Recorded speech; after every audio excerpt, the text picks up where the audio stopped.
Okay, 'tis the season, all that. This is the holiday season,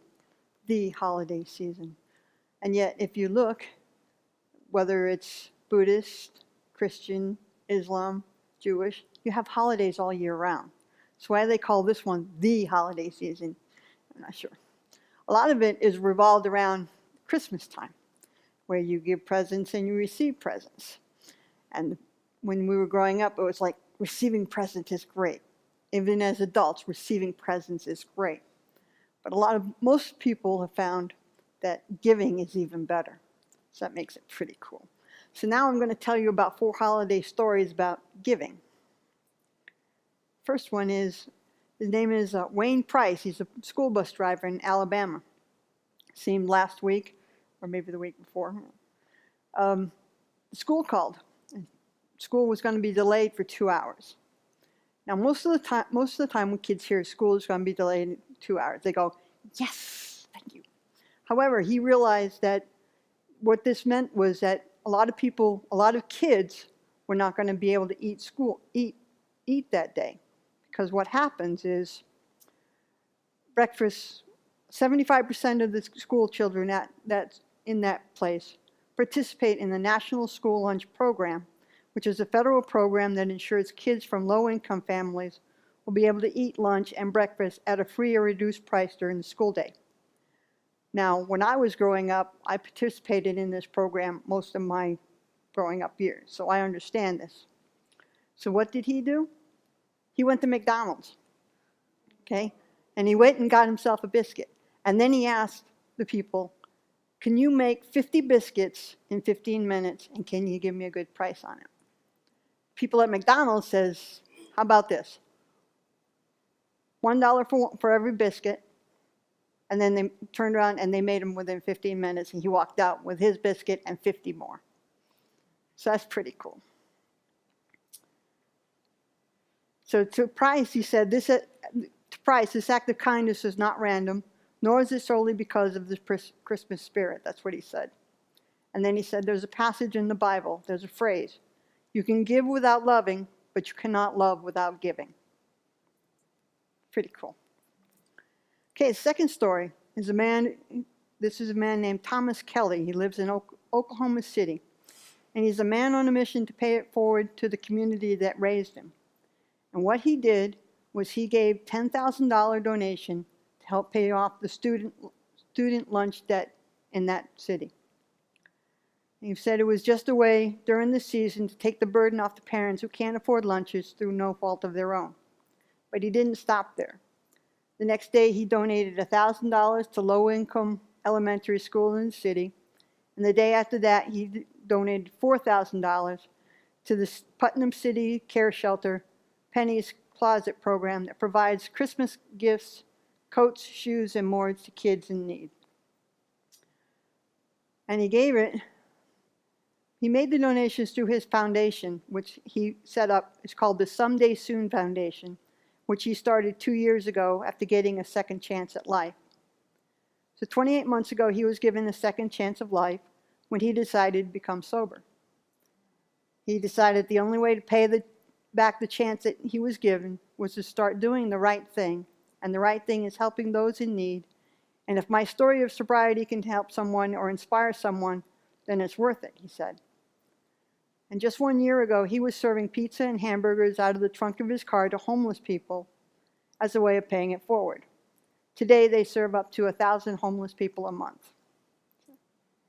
And he chose the name Someday Soon Foundation to inspire others, saying, today might not be okay, but someday soon it will be. So there's hope, and it says there is hope for you yet. Okay? So this is the third story. And this story is about a Michigan community who is helping spread the light to children whose hospital treatments are keeping them from being home for the holidays. It says each night in December, people gather outside the Beaumont Children's Hospital right before the kids go to bed. Starting at 8 p.m., each child is given a flashlight and they shine it out the window. And all the people in the community that are standing there start shining back flashlights, glow sticks, and police lights. One night, Santa climbed the ladder of a fire truck to wave the kids outside the window. Some nights they have up to 1,000 people. It's called Moonbeams for Sweet Dreams. It only lasts for a few minutes, but the joy it brings to the children is the extra boost they need, knowing they've got a whole community supporting them as they spend time recuperating in their hospital rooms. And one of the little girls who was in the hospital last year is outside flashing it up. And there's one person who is a child life specialist, her name is Amanda Lefkoff, said that she's been in both places. She's been outside shining light up, and she's been inside with the children. And they get so excited, and they think it's the coolest thing ever to see how many people are down there showing up for them. And the last story is about a lot of people ignore the homeless, but folks rushing past Moses Elder might regret their haste. This week, all people had to do was pay him some attention, and he would pay them back with $100. Moses' mission was financed by a secret Santa. This is an anonymous businessman who every year goes around the country handing out $100 bills to random strangers. This holiday season, in addition to his normal giving, the secret Santa went to Phoenix and recruited a most unlikely homeless elf. He gave Moses about $3,000 and the instruction to give it away to whomever he saw fit. The secret Santa said, "I think this will be a joyful experience for him. You know, it's a myth that the homeless just take. From my experience, the people with the least give the most of what they have." And this was borne out by a man named Danny McCoy, who put change in the cup of Moses. And even though he's got 7 kids and didn't know until that moment how he was going to buy Christmas presents. Well, you all know what happened. And Danny said, "I'm eternally grateful for what he did." So that's the kind of relief Moses brought to so many people. Most of those he blessed were strangers, but not all. One man from church he gave $400 to. He gave a homeless mother of 5 $500 and told her, "Remember, people appreciate you with your kind, giving heart, that you take care of your kids the way you do." So, of course, in the end, Secret Santa gave Moses some money to keep for himself. And Moses says, "This is just the beginning for me." But he said that the reward pales with the joy he receives in helping others. Today, we changed a lot of people's lives, but I believe my life was changed the most. He said, "Even when you're homeless, it feels so much better to give than to receive." The secret Santa said, "Kindness is a bridge between all people. So if you're ever down and you want to lift yourself up, go do something kind for somebody. It'll make you feel way more better than $100. So those are some stories of the holidays. However, as human beings, we're allowed to give 365 days a year.